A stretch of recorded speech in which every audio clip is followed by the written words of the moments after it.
आपने नो कहा और बच्चे को बुरा लग गया। फिर वही जमीन, वही आंसू, वही चीखो पुकार और फिर वही गिल्ट जो तकरीबन हर पेरेंट को आता है कि कहीं मैं एक बैड पेरेंट तो नहीं हूँ। और हम आपको शुरू में ये कहना चाहते हैं कि आप बैड पेरेंट नहीं हैं, बल्कि वो लम्हा, वो वक्त कुछ बता रहा है आपको। और आज हम आपको ये नहीं बताएंगे कि ऐसा क्यों होता है, बल्कि आज हम आपको ये बताएंगे कि अगर ऐसा है तो आपको करना क्या चाहिए।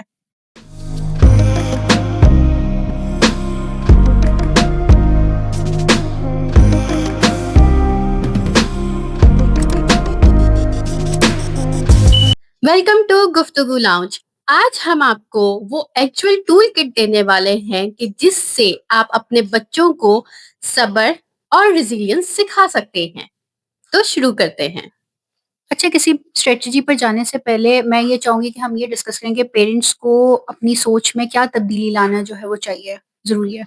अच्छा, सबसे पहले तो बच्चे का जो डिस्ट्रेस आता है, यानी कि बच्चा जब परेशान होता है, तो उसकी हर परेशानी दूर करने की जो एक आपके अंदर सोच आती है ना, वो पहले खत्म करें। क्योंकि आप बच्चे को नो कह देते हैं, बच्चा परेशान होता है, आपके दिमाग में फ़ौरन सा आता है कि भई यार, मुझे ना मेरा बच्चा परेशान हो गया, बेचारा उदास हो गया, तो मुझे इसकी ना परेशानी दूर करनी है। लेकिन आप जब बार-बार बच्चे की परेशानी दूर करते जाते हो ना, तो ये एक प्रॉब्लम कॉज़ करती है। तो बेसिकली डिस्ट्रेस कोई डैमेज नहीं है, या ये जो परेशानी आती है या उदासी आती है, कोई बच्चे की कोई हेल्थ को डैमेज नहीं कर रहा, बल्कि ये बच्चे को सिखा रहा है कि कैसे उसने अपने इमोशंस को रेगुलेट करके चलना है। अच्छा, द मोमेंट जब आप एक्सेप्ट कर लेते हो कि जो भी बच्चा मेरा परेशान हो रहा है मेरे ना कहने से, और ये मेरा कोई प्रॉब्लम नहीं है, ये इसकी लर्निंग में मुझे उसको हेल्प आउट करना है, तो तब आप ओवर एक्सप्लेन करना भी छोड़ देते हो, आप ओवर पैम्परिंग करना भी छोड़ देते हो, आप बच्चे के लिए जैसे बड़े परेशान होते हैं ना, वो करना भी छोड़ देते हो। आप समझ जाते हो कि ये उसकी लर्निंग का प्रोग्रेस है। तो सबसे पहले आई थिंक ये वाली सोच खत्म कर देनी चाहिए। आई थिंक सबसे पहले तो हमें ये चीज़ ख़त्म करनी चाहिए कि हमें जो है वो एक सक्सेस को इस तरह से मेज़र करना चाहिए कि अगर हमारा बच्चा जो है ना एट द गिवन मोमेंट जो है वो हैप्पी है। सही है, होता ये है कि हमें बहुत ज़्यादा अपना बच्चा जो है ना वो हैप्पी देखने का हो गया, तो हम ये चीज़ भूल जाते हैं कि अगर बच्चे ने जो है उस डिसअपॉइंटमेंट को फेस नहीं किया होता ना, तो उसने वो रियल ग्रोथ को फेस नहीं किया होता और उसको सर्वाइव करना नहीं आता।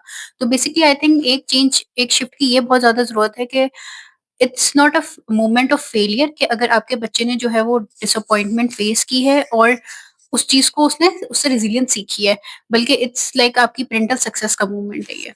पेरेंट्स किस तरह से जो है वो नो बोल सकते हैं बच्चे को कि जिससे बच्चा सुने भी, उसको एक्सेप्ट भी करे और सिचुएशन एस्केलेट भी ना हो हर दफ़ा? अच्छा, क्लिनिकली जब मैं पेरेंट्स को मतलब डील करती हूँ, तो मैं उनको 3 स्टेप्स के थ्रू बताती हूँ कि आप ये 3 चीज़ें करें और इससे हर दफ़ा फ़ायदा भी मिलता है। सो पहला स्टेप ये है कि बच्चा जिस भी इमोशन से गुज़र रहा है ना, उसको नेम देना सीखें। जिस बच्चे के इमोशंस को आप नेम दे देते हैं ना, तो वहाँ पे बच्चा फ़ौरन से काम डाउन होना स्टार्ट हो जाता है। तो नेम देना सीखें कि बच्चा क्या फ़ील कर रहा है उस टाइम पे, बच्चे का क्या इमोशन है। फिर सेकेंडली आप अपने नो को क्लियरली स्टेट करें। आप जिस चीज़ पे मना कर रहे हैं, आप जिस चीज़ पे नो कह रहे हैं, एक दफ़ा क्लियरली, कामली स्टेट करें कि किस चीज़ पे आपने उसको नो बोला है बच्चे को। लेकिन आपने बोलना एक दफ़ा है, क्योंकि रिपिटिशन जो है ना वो ये सिखाएगी बच्चे को कि वो बच्चे को ये मैसेज देती है कि 2 दफ़ा मेरी माँ बोल रही है नो, तीसरी दफ़ा बोल रही है नो, लेकिन चौथी दफ़ा ये मान जाएगी, मैं जितना हार्डर पुश करूँगा। तो बोलना आपने एक दफ़ा है, क्लियरली बोलो, चीख के बिल्कुल नहीं बोलना, ना डाँट के बोलना है, कामली बोलना है, स्टेट करना है। तीसरा तरीका ये है कि आपने उसके बाद रीडायरेक्ट करना है। आपने कहना है, आपने मना तो कर दिया, नो तो कह दिया, लेकिन आपने फिर बताना है कि फिर कब हो सकता है। जैसे कि फॉर एग्ज़ाम्पल बच्चे ने कहा कि मैं अभी आइसक्रीम खाना चाहता हूँ। आपने कहा कि नहीं, अभी आइसक्रीम नहीं खा सकते, लेकिन आफ्टर डिनर येस। तो आपने क्लियरली जो है ये जो रीडायरेक्ट वाली जो चीज़ है ना, ये आपने क्लियरली स्टेट करनी है। इससे क्या होता है, इससे बच्चे को ये फ़ील होता है कि मेरी जो ख़्वाहिशात हैं या मैं जो कह रहा हूँ, वो इग्नोर नहीं हो रही, ठीक है? वो मानी भी जा रही हैं, लेकिन रूल्स एंड बाउंड्रीज़ में रह के मानी जा रही हैं। देन रीडायरेक्ट भी जब आप कर रहे हैं ना, तो एक दफ़ा क्लियरली बोलें, बस। उसके बाद फिर आपने नहीं बोलना। उसके बाद बच्चा जितना मर्ज़ी आपको तंग करे, आप बच्चे को उसी टाइम पे रोक दें कि नहीं देखो मैंने एक दफ़ा बता दिया ना, बस काफ़ी है।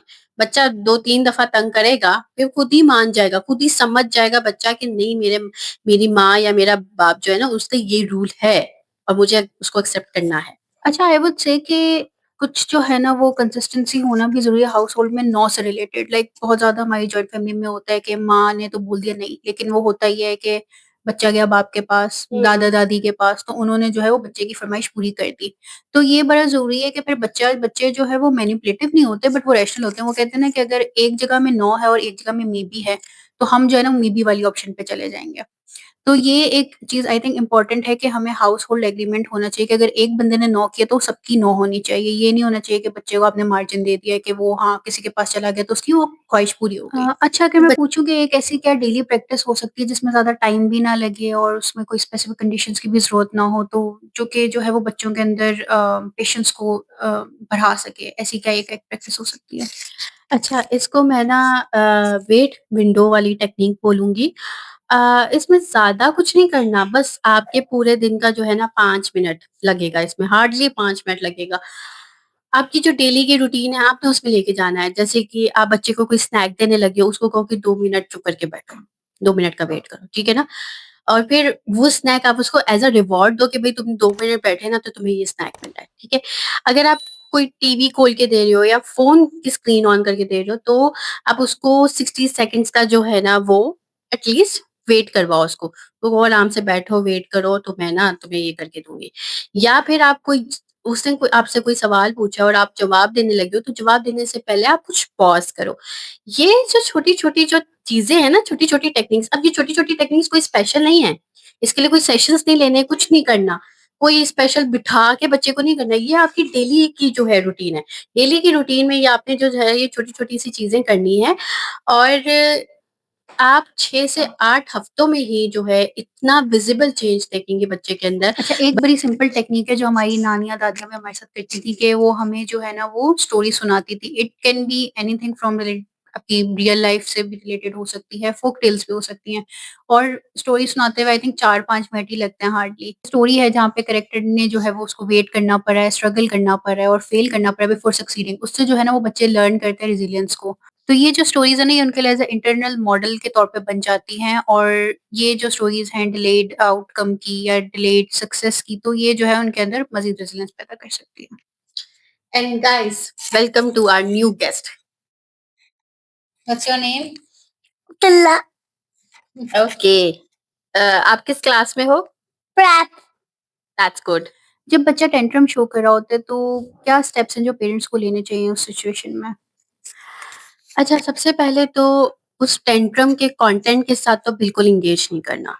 जो भी जिस भी चीज़ पे टेंट्रम आ रहा है, आपने बिल्कुल एंगेज नहीं करना और जो है ना बिल्कुल अपने आप को सेकंड स्टेप में ये कहूँगी बिल्कुल अपने आप को काम डाउन करना है, अपने इमोशंस को रेगुलेट करना है। आई नो ये बहुत एक अजीब बात लगती है कि भई सुपरमार्केट में बच्चा पे टेंट्रम शो कर रहा है, उसको कुछ चीज़ चाहिए थी और वो अब ज़मीन पे रोल-पोल हो रहा है और वो चीख रहा है, चिल्ला रहा है और सब अब लोग आस-पास से आपको देख रहे हैं। लेकिन करना बहुत ज़्यादा ज़रूरी है क्योंकि आपको पता है आपका नर्वस सिस्टम बहुत ज़्यादा कंटेजियस है। तो जब आप बच्चे पे भड़केंगे ना, तो बच्चा और आप पे भड़केगा। तो जब आप काम डाउन हो जाएँगे ना, तो बच्चा खुद ही काम डाउन हो जाता है। तो अपने आप को अपने इमोशंस को रेगुलेट करना, डीप ब्रीथिंग कर लें उस टाइम पे। अपने जो है ना, अपने फेशियल फीचर्स को जो है वो सॉफ्ट रख के चलें, अपने आप को काम डाउन करें उस टाइम पे। तीसरा ये है कि बच्चे के करीब-करीब रहें। उसको उस टाइम पे क्योंकि वो एक बिगर इमोशन से गुज़र रहा है ना, टेंट्रम शो कर रहा है तो एक बहुत बड़ी उसके साथ चीज़ें चल रही हैं। अब आप उसके सामने चीख भी नहीं रहे, चिल्ला भी नहीं रहे क्योंकि वो लॉजिकल ब्रेन पे तो है नहीं। तो बच्चे के करीब रहें। अब उस टाइम पे ये नहीं करना कि आपने कर दिया, मेरा बच्चा मैं गोद में उठा लिया और कर लिया। तो गोद में उठाना आपने रिवॉर्ड कर दिया उसके बिहेवियर को। तो आपने ये नहीं करना, आपने बच्चे को उठाना नहीं है। आपने आप बैठ गए बच्चा है ना, नीचे बैठ के टेंटम शो कर रहा है, आप उसके पास जाके बैठ गए बस। आप उसको उठा नहीं रहे, कुछ भी नहीं कर रहे, लेकिन इतना है कि आप बच्चे के करीब हो। अच्छा, फिर लास्ट में जब आपको दिख जाए कि अब तूफान थम गया है या चलो थोड़ा बहुत बच्चा काम डाउन हो रहा है, तो फिर अब आपने बच्चे को जो है ना बोलना है और उसके इमोशंस को, जो उसके साथ चीज़ें हो रही थी, उसको नेम करना है। अब आपने उसको सिंपल सा ये कहना है कि आई नो, मैं समझ सकती हूँ कि तुम्हारे साथ अभी क्या हुआ। तुम्हें जो चीज़ चाहिए थी, तुम्हें वो नहीं मिल सकी। मुझे पता है कि तुम्हारे लिए मुश्किल होगा। बस सिंपल। सिंपल इतना बोलना है, कोई लेक्चर नहीं देना, कुछ रीज़निंग नहीं देनी, कोई एक्सप्लेनेशन नहीं देनी, कोई जस्टिफिकेशन नहीं देनी, बस सिंपल इज़ दैट। बच्चा खुद ही सीख जाएगा कि मेरा हर टाइम मैं इस तरह से चीखो-पुकार करूँगा तो मुझे चीज़ नहीं अच्छा, मिलेगी। मैं इसमें ये ऐड करूँगी कि स्पेसिफिकली जब बच्चा टेंट्रम शो कर रहा होता है इन पब्लिक, जैसा आपने बोला ऑडियंस में, तो उस वक़्त प्रेशर जो है वो पेरेंट के ऊपर बहुत होता है कि मैं अब क्या करूँ? तो ये बड़ा ज़रूरी है कि आपने ये फ़ोकस करना है कि ऑडियंस जो है ना आपके, आपका बच्चा है, ना कि वो लोग, ठीक है? हुँ। तो आपने उस चीज़ को माइंड से निकाल देना है कि लोग जो है ये मुझे बोलेंगे कि मैं अच्छा पेरेंट नहीं हूँ, नहीं। क्योंकि उस वक़्त अगर आपने बच्चे को उस सिचुएशन में नहीं नो नहीं बोला ना, तो आप बच्चे को ये सिखा रहे हो कि मतलब in certain situation you will say yes to that person, like जब ऑडियंस ज्यादा होगी, जब मजमुआ ज्यादा होगा, तो मैं जब जिद करूंगा तो मैं जो है वो मेरी मेरी बात मान ली जाएगी। तो ये आई थिंक इसमें इम्पोर्टेंट है। तो क्या फिर हर दफा पेरेंट्स को अपनी नो को एक्सप्लेन करना चाहिए, या ये कभी ये चीज जो है वो बैकफायर भी कर सकती है? अच्छा, मैं इस नो वाले पार्ट के साथ रहूँगी कि एक्सप्लेन करना ज़रूरी भी है और अकॉर्डिंग टू मी एक्सप्लेन करने से 3 बहुत सारी चीज़ें, 3 एक इम्पोर्टेंट चीज़ें हो रही होती हैं लाइफ़ में। सबसे पहले तो ये कि आप बच्चे की मोरल रीज़निंग को शेप कर रहे हो और उसके बाद जो है आप बच्चे को एज़ अ पर्सन सेंटर कर रहे हो कि बच्चा एक पर्सन की तरह भी है और वो सब कर सकता है, चीज़ें सोच सकता है और बच्चे की अपनी मोरल डेवलपमेंट भी हो रही थी कि उसको पता चल रहा होता है कि राइट है, क्या रॉन्ग है, ठीक है? तो जैसे पार्क की अगर मैं एक एग्ज़ाम्पल लेना चाहूँ तो उसमें यही होता है कि आप बच्चे को कहते हैं कि हम पार्क जो है वो छोड़ के जा रहे हैं क्योंकि रात बहुत हो गई है और हमें डिनर भी करना है।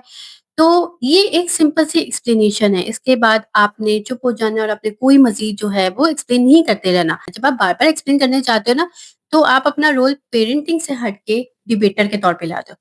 और फिर बच्चा ये सीखना शुरू कर देता है कि हम तो नेगोशिएट करके जो है ना अपनी मदर या फादर का जो नो है ना वो यस में कर सकते हैं, इज़िली कर सकते हैं, हम मना सकते हैं। ज़्यादा ज़ोर लगाएँगे तो हम कर सकते हैं।